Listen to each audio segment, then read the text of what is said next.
Welcome back to ఓహాలాకం. ఇవాళ సొరపిట్టుకు ఎలా తయారు చేసుకోవాలో చూద్దామండి. ముందుగా శుభ్రంగా క్లీన్ చేసుకున్న సొరలు ఇలా వాటర్ కొంచెం పసుపు వేసుకుని ఒక పొంగు వచ్చేదాకా ఉడికించుకోవాలండి. ఉడికించేసుకొని పక్కన పెట్టేసుకోవాలి. చల్లారిన వాళ్ళ తర్వాత 3 మీడియం సైజు ఉల్లిపాయలు తీసుకొని చిన్న చిన్న ముక్కల కింద పచ్చిమిరపకాయలు కూడా చేసుకోవాలండి. ఇంకోండి తర్వాత స్వరసాల తర్వాత దాని పైన లేయర్ టైప్ ఉంటుంది, దాన్ని తీసేసండి ఇసుక ఉంటుందండి. చాలా శుభ్రంగా క్లీన్ చేసుకోవాలి.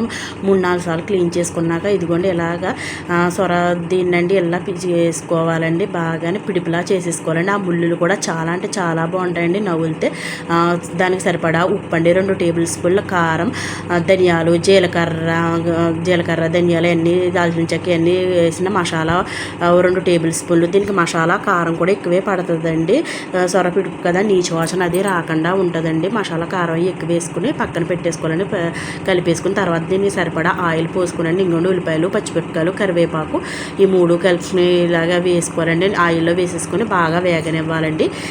బాగా వేగిపోవాలండి. లైట్ బ్రౌన్ అండ్ కలర్ వచ్చేదాకా వేగిపోవాలండి. సొరపిడుపు చాలా ఈజీగా ఉంటుందండి. చాలా అంటే చాలా బాగుంటుంది. ఇంకోటి కొద్దిగా ఉప్పు అండి, 1 టేబుల్ స్పూన్లు అల్లం వెల్లుల్లి పేస్ట్ కూడా వేసుకోవాలండి. ఇందాక అందరూ కూడా వేసారు కదండి, ఇందులో 1 స్పూన్ వేసుకోవాలండి. అలాగే 1 స్పూన్ కారం కూడా వేసుకోవాలండి. వేసిన తర్వాత ఇవన్నీ మిక్స్ చేసేసుకోవాలండి. ఉల్లిపాయ ముక్కలకి మిక్సీ చేసుకున్న తర్వాత ఇందాక పక్కన పెట్టుకున్న ఈ పిడుపు కూడా ఇందులో వేసుకోవాలండి.